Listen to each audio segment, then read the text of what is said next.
अवतार भगवान महावीर स्वामी के श्री चरणों में कोटि से वंदन। योग प्रदान आचार्य श्री महासमुंद जी के श्री चरणों में कोटि से वंदन। मुनिवृंद, उपस्थित धर्म प्रेमी भाई और बहनों, दैनिक प्रवचन के अंतर्गत आज का विषय है आत्म स्नान की सुंदर प्रक्रिया प्रतिक्रमण। आत्म स्नान की सुंदर प्रक्रिया प्रतिक्रमण। भगवान महावीर से गौतम स्वामी ने पूछा, परिक्रमणं भन्ते जीवे किं जानाई।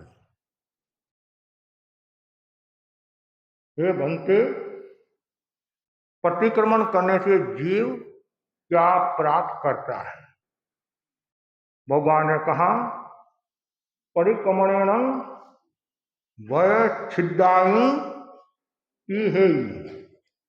इहि वयच्छिद्दे पुनर्जीवे निरुद्धासवे असबल चरिते अट्ठसु पवयन मायासु उव उत्ते अपूहत्ते सुपणियये विहरई। प्रतिक्रमण करने से वह व्रत के छिद्रों को ढक देता है।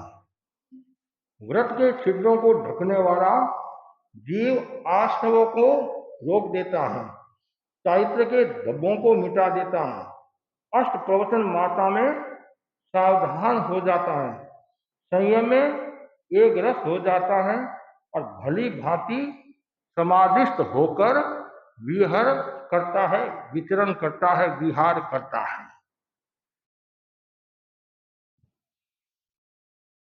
अध्यात्म की संगोष्ठी चल रही, उसमें एक प्रश्न उपस्थित हुआ, प्रतिक्रमण क्यों करना चाहिए? प्रश्नकर्ता ने वापिस प्रश्न किया, स्नान क्यों करना चाहिए? उत्तरकर्ता ने कहा,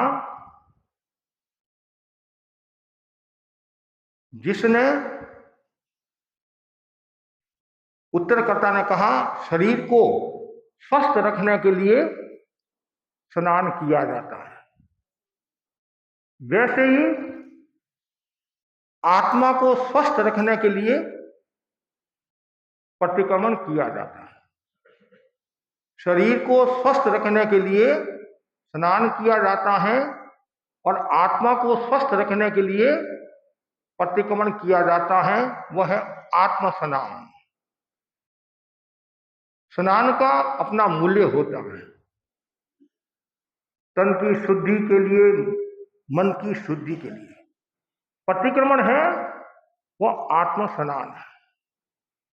मनुष्य गलती का पुतला है। मनुष्य के जो भी गलती होती है परमार्थ के वशीभूत होकर होती है।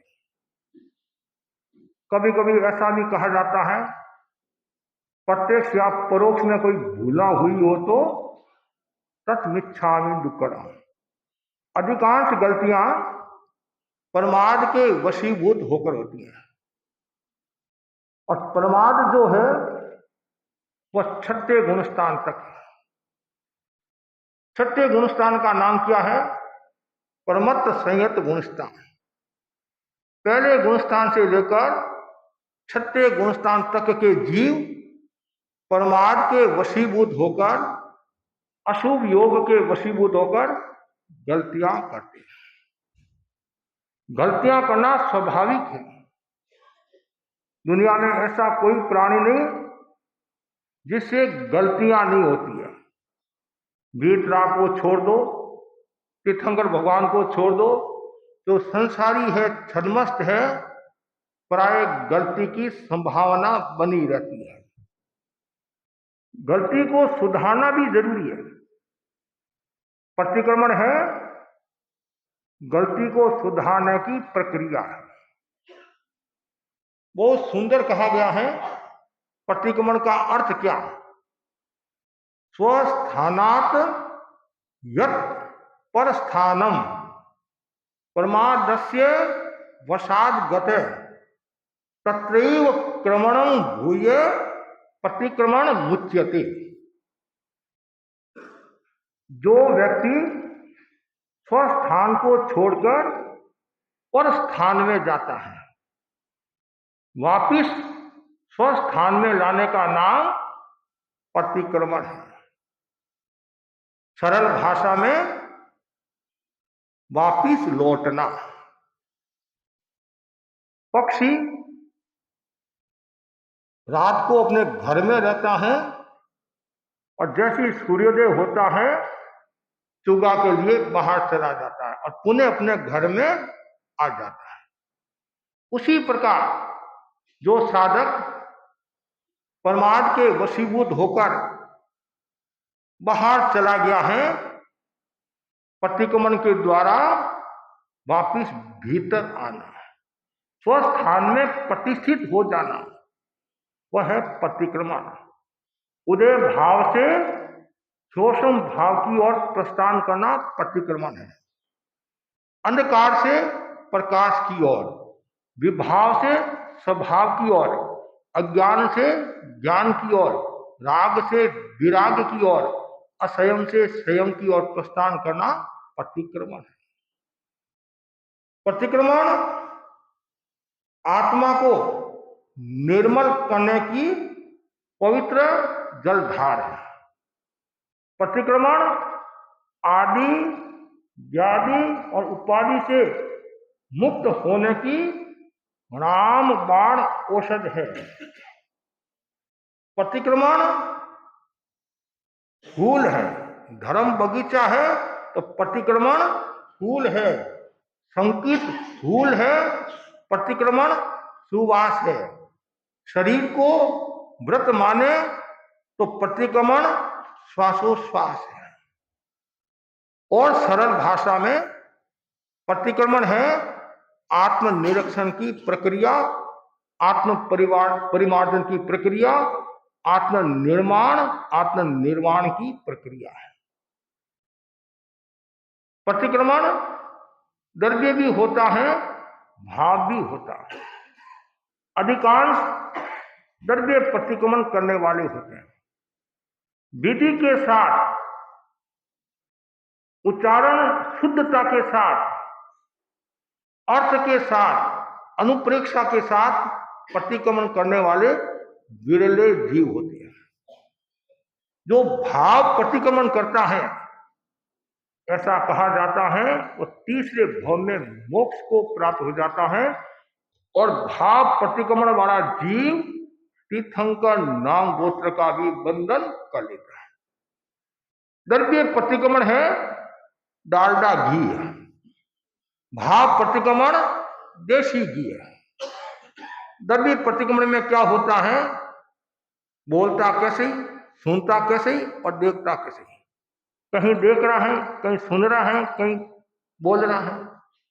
विधिवत भावना के साथ वह यदि प्रतिक्रमण होता है तो समझना चाहिए वो शुद्धि हो रही है। प्रतिक्रमण कब करना, सुबह और शाम। सुबह और शाम क्यों करना, जयाचार्य ने बहुत सुंदर लिखा है।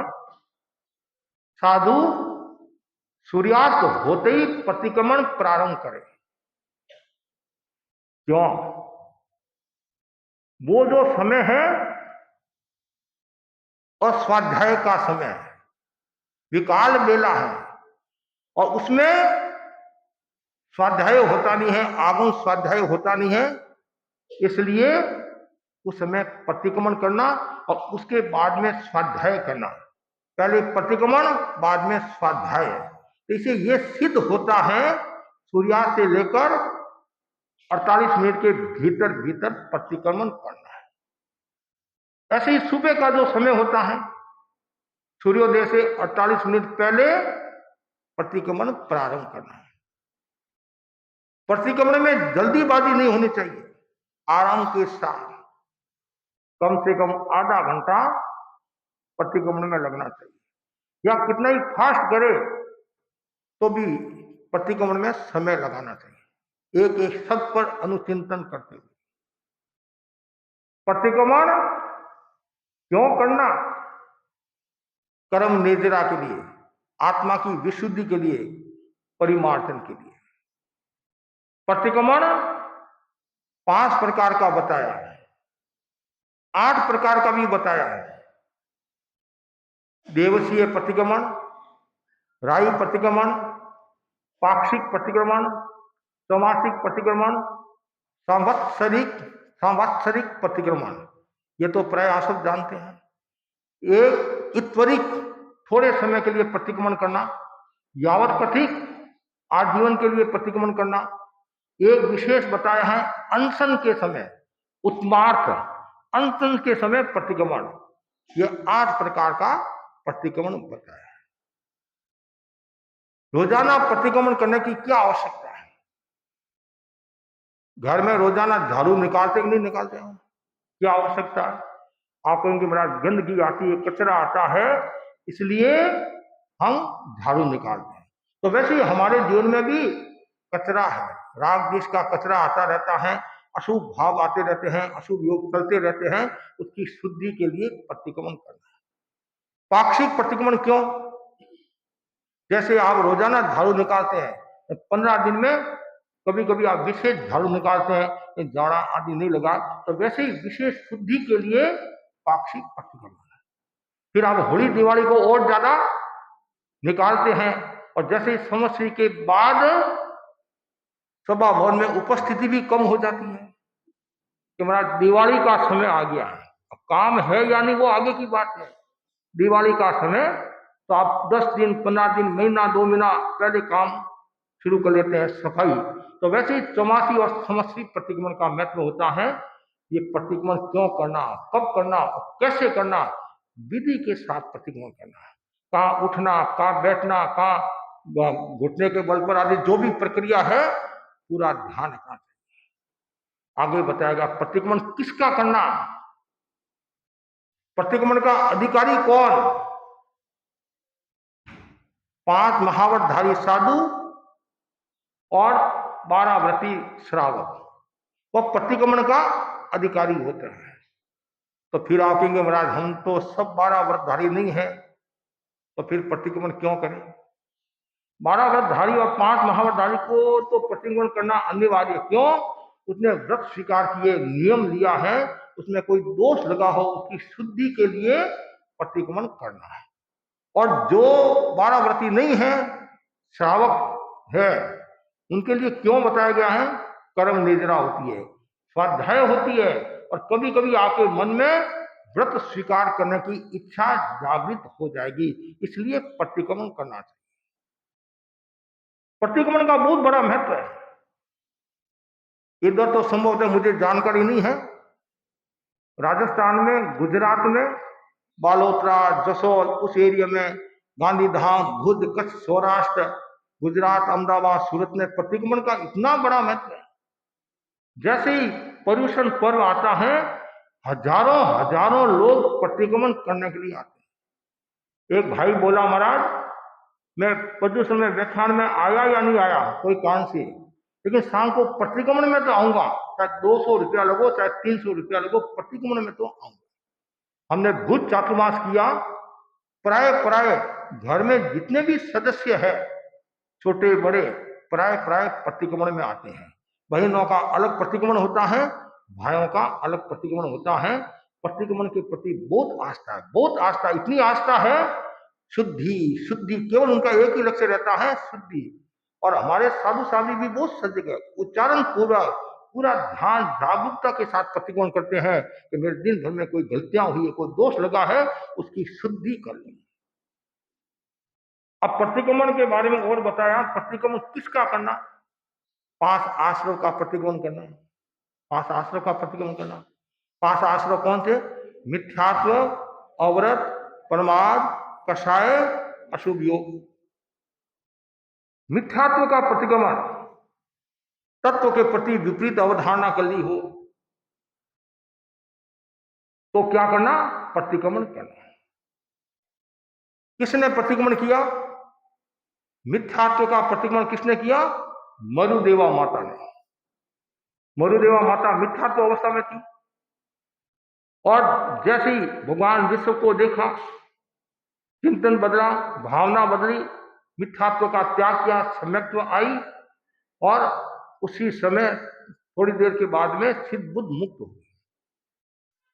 ऐसे ही अवरत का प्रतिक्रमण, आकांक्षा, पदार्थ के प्रति आकांक्षा होती है, वस्तु के प्रति आकांक्षा होती है, शरीर के प्रति आकांक्षा होती है, उसका त्याग करना है।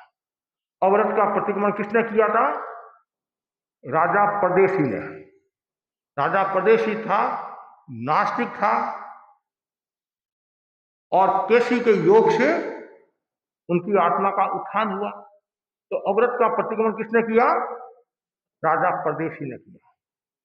परमार्थ का प्रतिक्रमण, मनुष्य गलती का पुतला है, गलतियां होती रहती है, तो किसने प्रतिक्रमण किया परमार्थ का? शिवराज शैलक ऋषि ने। क्या नाम? शैलक राजर्षि।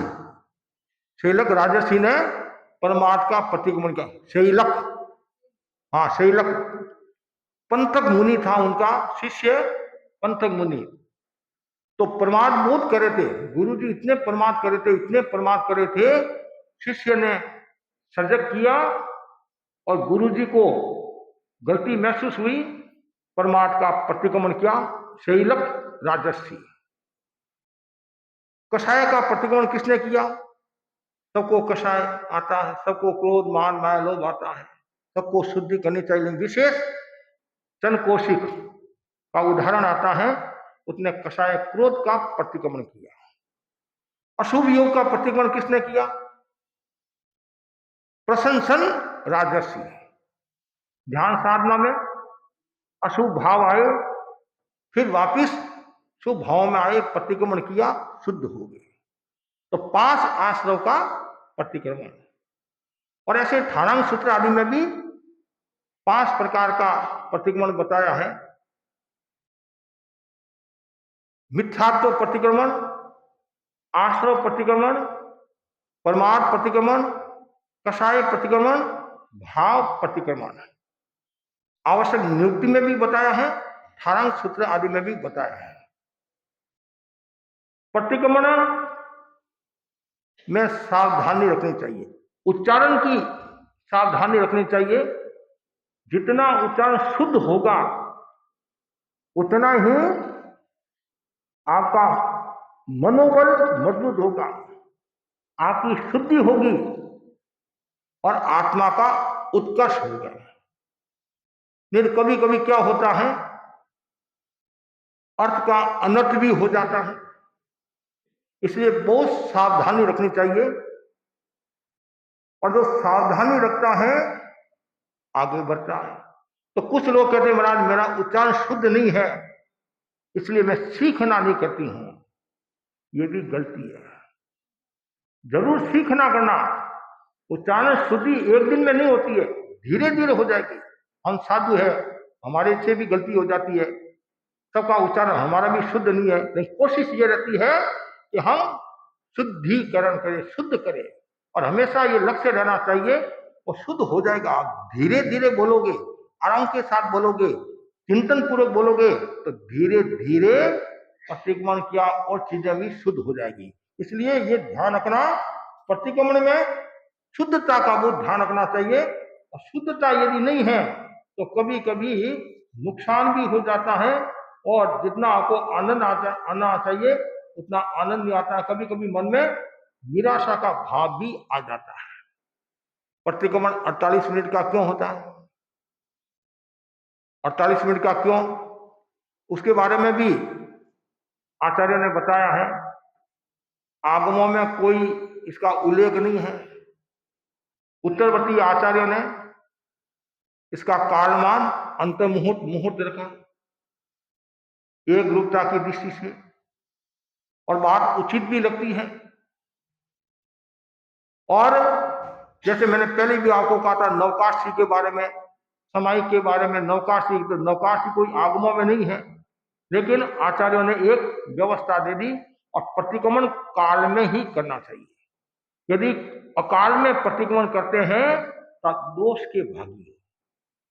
और प्रतिक्रमण आपने समय पर शुरू कर दिया, समय पर शुरू कर दिया और करते करते काल आ गया तो दोष नहीं लगेगा, आपकी भावना नहीं है। और आपने देरी से शुरू किया और फिर काल हो गया तो आप दोष के भागी हो।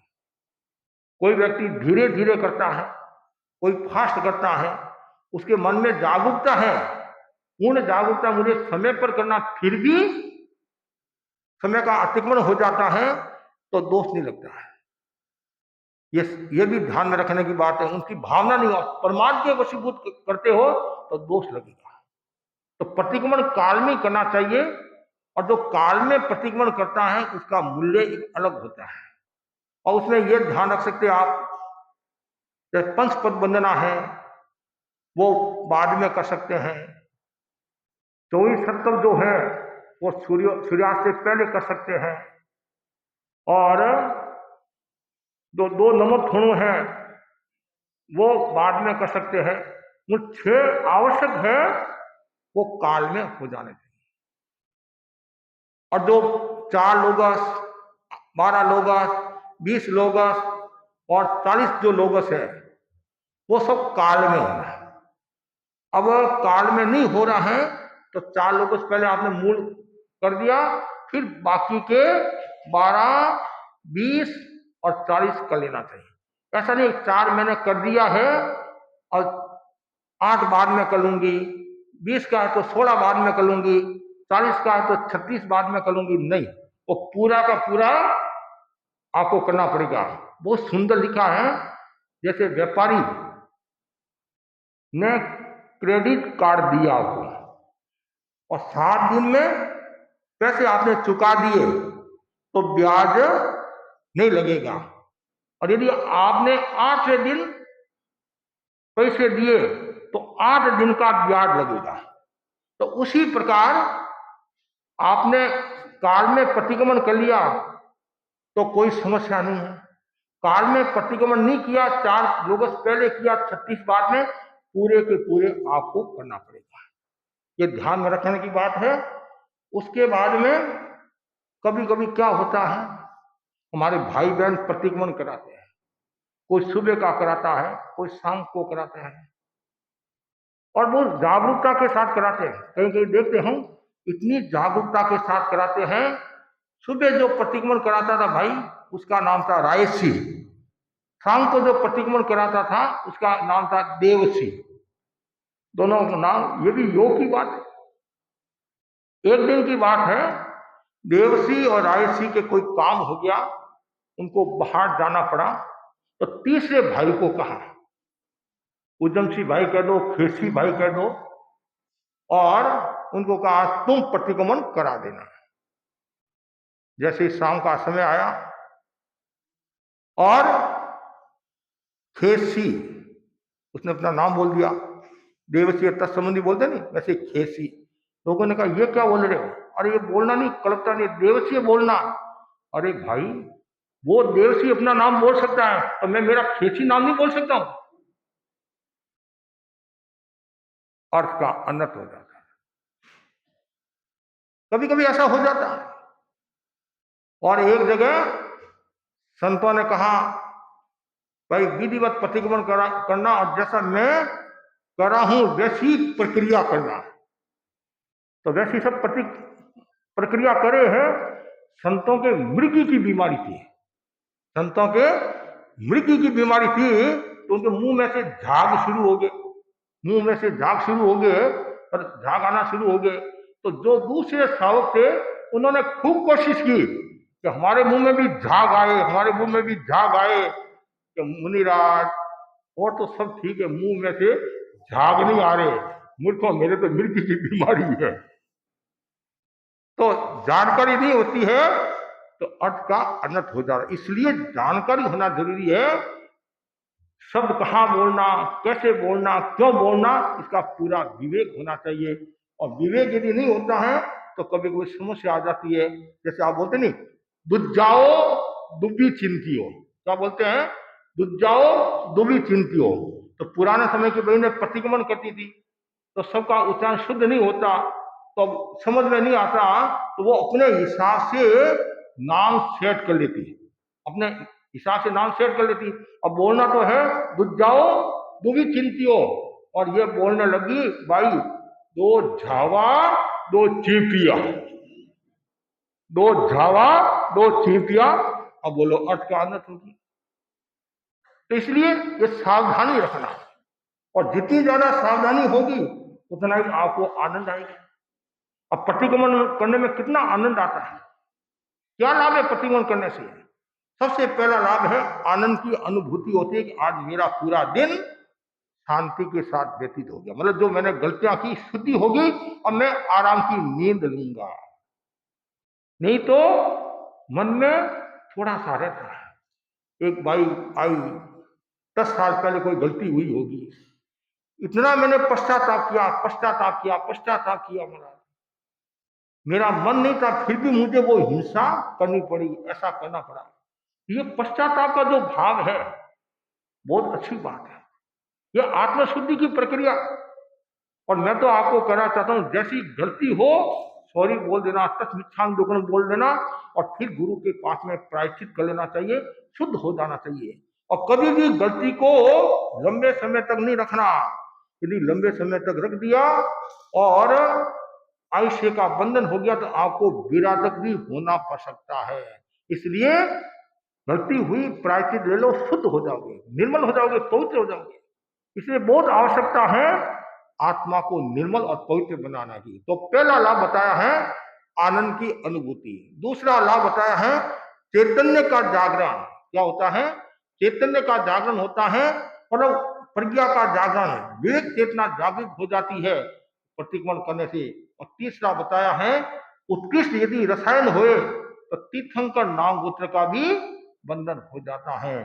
और विधि पूर्वक करने से, वो मैंने बताया ना, विधि पूर्वक करोगे तो ये आपको लाभ मिलेगा, और विधि पूर्वक यदि नहीं करोगे तो कहां से आपको लाभ मिलेगा। प्रतिक्रमण 3 प्रकार का भी बताया है, अतीत का प्रतिक्रमण, वर्तमान का प्रतिक्रमण और भविष्य का प्रतिक्रमण। अतीत में कोई दोष लगा है उसकी शुद्धि के लिए प्रतिक्रमण, वर्तमान में कोई दोष लगा है उसकी शुद्धि के लिए, और भविष्य के लिए प्रतिक्रमण करना है, वो जरूरी है प्रतिक्रमण। मैं तो सभी भाई बहनों को कहना चाहता हूं आप प्रतिक्रमण सीखें। अरे हमारे ऐसे ऐसे श्रावक श्राविकाएं हुए हैं जिन्होंने बुढ़ापा में प्रतिक्रमण सीखा है, और हमारे कई साधु साधियों ने बुढ़ापा में भी दीक्षा ली। पहले बुढ़ापा में दीक्षा ली तो उन्होंने भी प्रतिक्रमण मुझे सीखना है, सीखना है।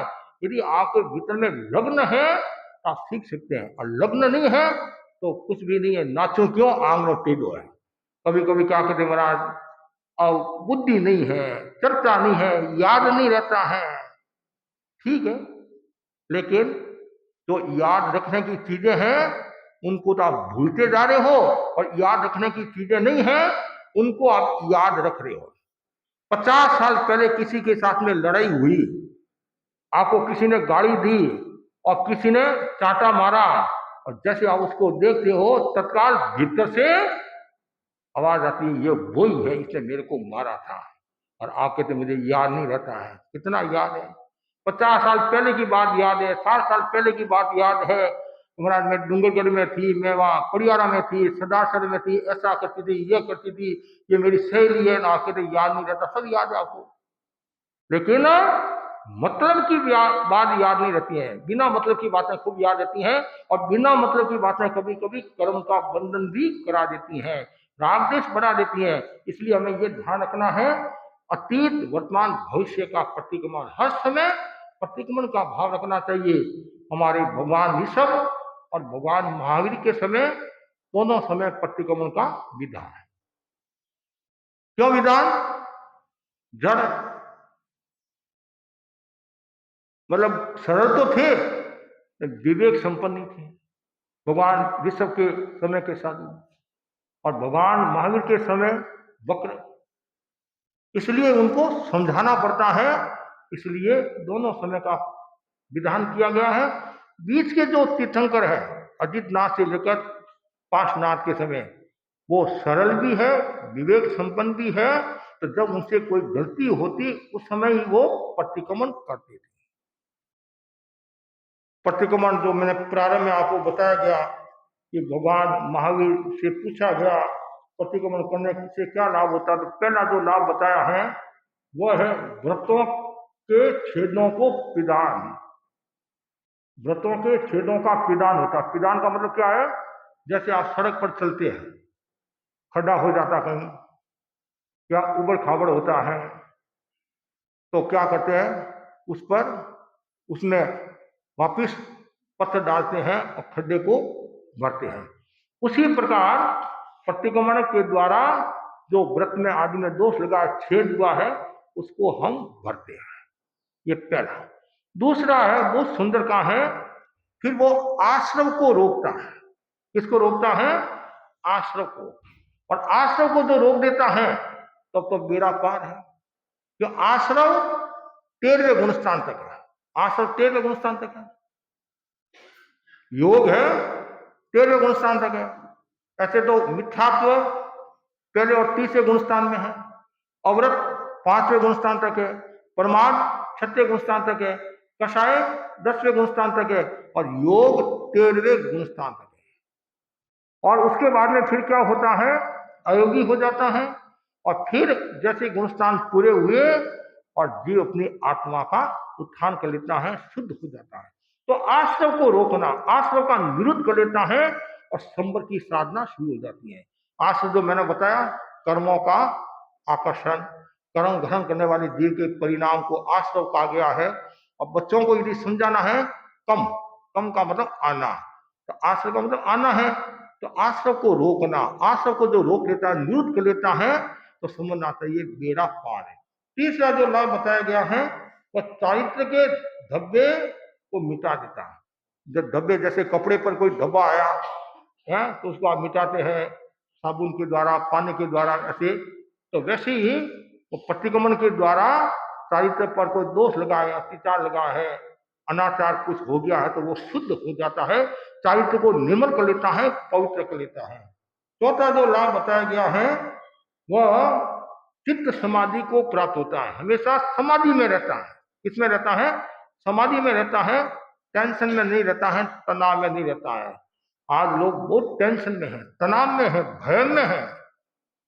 अब स्वभाव चिड़चिड़ा होता है, अनेक प्रकार की बीमारियां हो जाती है। जिसको भय ज्यादा सताता है तो उसके गुर्दे की बीमारी हो जाती है, और स्वभाव चिड़चिड़ा होता है तो लीवर आदि की बीमारियां हो जाती है। तो ये पूरा संसार लोग है भय से आक्रांत है, तनाव से आक्रांत है, और यदि वो प्रतिक्रमण करता है तो वो चित्त समाधि को प्राप्त होता है, आनंद को प्राप्त होता है, समाधान। तो कोई टेंशन नहीं है, नो टेंशन ओनली अटेंशन। और आगे लाभ बताया है एक संयम में एक रस्ता, संयम में एक रास्ता मतलब हमेशा संयम में रस ही रस रहता है, आनंद ही आनंद, कहीं भी वह असमाधि की ओर नहीं जाता, असंयम की ओर नहीं जाता है। प्रतिक्रमण का इतना बड़ा महत्व बताया गया है, इसलिए सभी भाई बहनों को मैं कहना चाहता हूं आप प्रतिक्रमण करें, और जो जीवन में खड्डे हैं, गड्ढे हैं, उनको भरते जाओ, भरते जाओ। जैसे दांत है नहीं, दांत में भी कभी कभी गड्ढे हो जाते हैं, कभी कभी छेद हो जाता है, तो उसको भरते नहीं भरते हैं, भर लेते तो आप आराम से रोटी खाते हैं।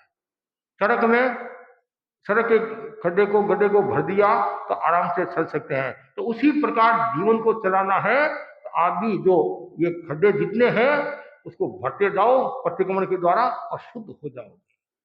प्रतिक्रमण की महिमा केवल जैन लोगों ने नहीं गाई है, जैन आचार्यों ने नहीं गाई है, भगवान ने नहीं गाई है, दूसरी परंपरा में भी प्रतिक्रमण का महत्व है। उनका नाम अलग अलग हो सकता है, संध्या, किसी को कोई नाम है, और ये तो सब में है। ये सॉरी की, पाप विशुद्धि की, ये बात तो सब में है। इस प्रतिक्रमण किसका? प्रायश्चित का नाम ही तो प्रतिक्रमण है, प्रायश्चित का नाम ही तो प्रतिक्रमण है। और 6 आवश्यकों में चौथा आवश्यक है, 6 आवश्यकों में चौथा आवश्यक है। मूल 6 आवश्यक है, आवश्यक का मतलब अवश्य करणीय, साधु के लिए, श्रावक के लिए प्रतिक्रमण करणीय है। और जो प्रतिक्रमण करता रहता है तो आसपास का वातावरण भी शुद्ध हो जाता है, आसपास का वातावरण भी निर्मल हो जाता है। इसलिए बार बार ये भावना भाव कि मैं हर पल हर क्षण जागरूक रहता हुआ प्रतिक्रमण करूं, जिससे मेरा दिल साफ हो जाए। क्या हो जाए? और प्रतिक्रमण करने वाला व्यक्ति हमेशा शल्य रहित होता है। क्या होता है? शल्य रहित होता है। जैसे माया शल्य, निदान शल्य जो आता नहीं है, शल्य रहित होता, कोई भी प्रकार का शल्य नहीं होता है। और जहाँ शल्य होता है वहाँ प्रतिक्रमण नहीं होता है। प्रतिक्रमण नहीं होता है। जैसे कांटा चुभ जाता है तो कांटा निकाल देते हैं तो आपको आराम मिलता है। उसी प्रकार शल्य निकल गया माया का, निदान का, तो आत्मा की शुद्धि हो जाती है, आत्मा की पवित्रता बढ़ती है। तो हमेशा ये भावना भाना है कि मुझे हर पल हर क्षण ये ध्यान रखना है कि मुझे सावधानी रखना। और कभी कभी प्रतिक्रमण में दो दो पाठ भी आते हैं। जैसे त्वस उत्तरी का पाठ 2 बार आता नहीं, 2 बार आता है। क्यों आता है 2 बार? कि जो कायसर्ग है, कायसर्ग करते हैं 4 लोगों का कायसर्ग, तो उससे पहले ये बोलना पड़ता है, बोलना पड़ता है, जरूरी है। जैसे आप कायसर्ग करते हैं ना, ये शिविर में कायसर्ग करते हैं तो पहले आपको बोला जाता नहीं, तस उत्तरी कारण, वो शुद्धि के लिए। इसलिए ये 2 जगह ये आता है। जैसे इच्छा में क्षमा स्मरणो, गुरु वंदना के लिए वो डबल बार आता है। तो ये भी एक जानकारी रखने की बात है। और प्रतिक्रमण में जो हमारे 6 आवश्यक है, 6 आवश्यक में एक बार भी नमो थोनम नहीं बोला जाता है। 6 आवश्यक में एक बार भी नमो थोनम नहीं बोला जाता है। 4 पार्टी जो पहले की है 24 सत्तव, तो प्रतिक्रमण से पहले बोलते हैं। 6 आवश्यक पूरे होने के बाद में 2 नमो थोनू बोलते हैं। तो 6 आवश्यक में एक बार भी नमो थोनू बोलने का काम नहीं होता है, काम नहीं होता। ये भी ध्यान में रखने की बात है। और श्रावक के जो का प्रतिक्रमण है और साधु का जो प्रतिक्रमण है उसमें अंतर है।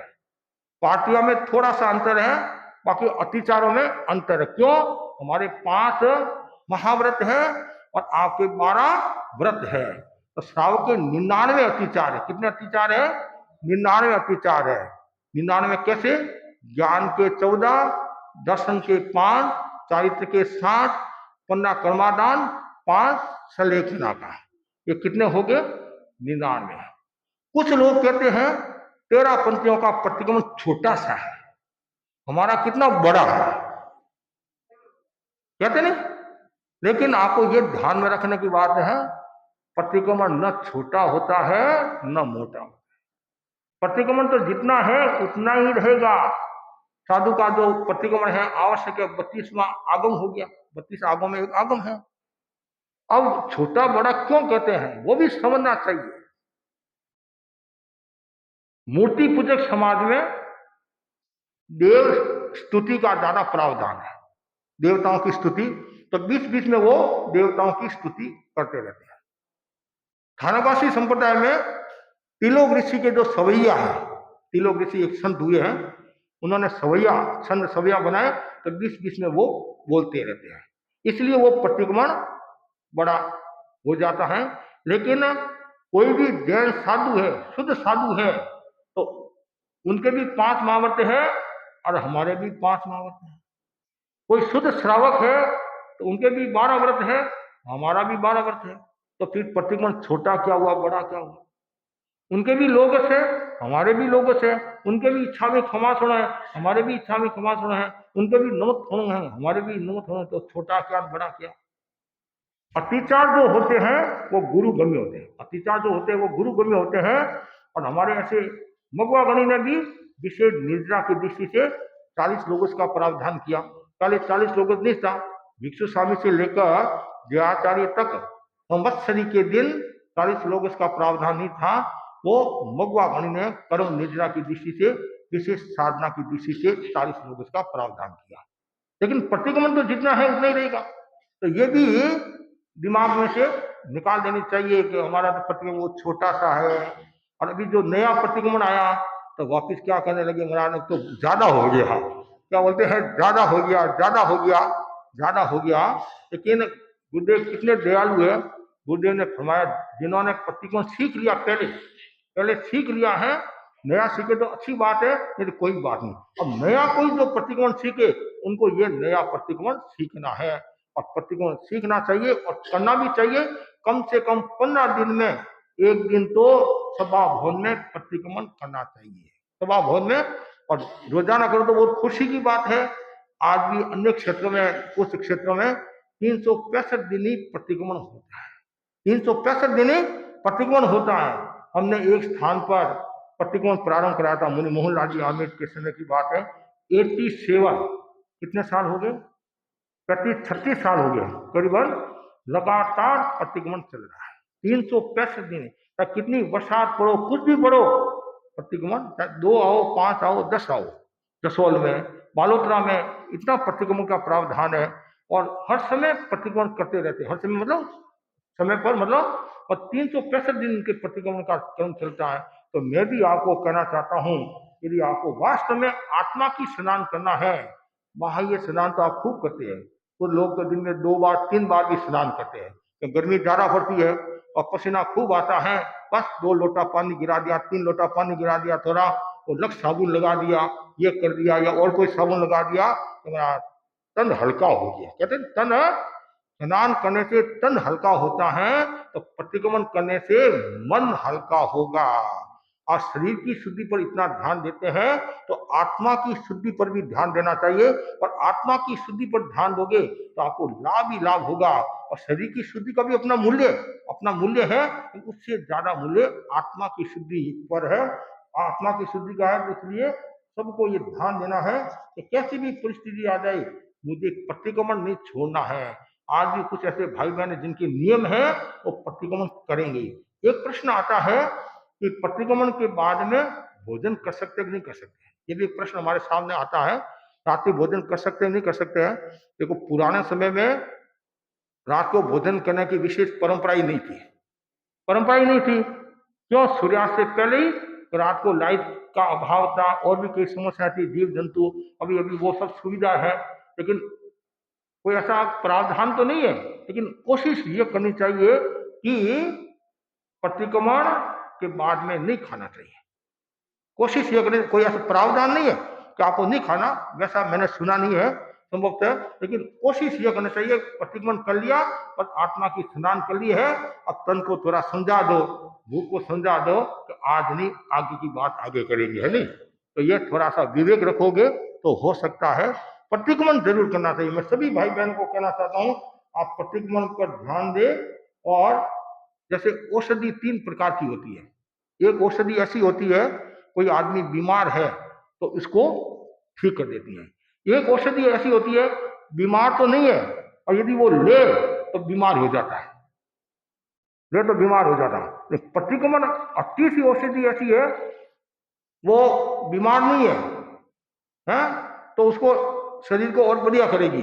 और बीमार है, दवाई ली तो शरीर को ठीक करेगी। उसमें 2 गुण हुए। पहली वाली में तो क्या गुण है कि शरीर को ठीक करती है।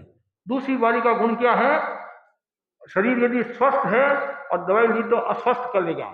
तीसरे का जो गुण है दवाई का, अस्वस्थ को स्वस्थ करती है और स्वस्थ को और शक्तिशाली बनाती है। तो प्रतिक्रमण हमारा कौन सा है? तीसरी दवाई के समान है, तीसरी औषध के समान है। कोई यदि अस्वस्थ मन वाला है, गड़बड़ी वाला है, बीमारी वाला है, ये मतलब बीमारी का मतलब दोष वाला है, उसको ठीक कर लेता है, और दोष वाला नहीं है तो उसको और शक्तिशाली बना देता है। इसी आशा के साथ ओम अर्हं। कल एक महत्वपूर्ण कार्यक्रम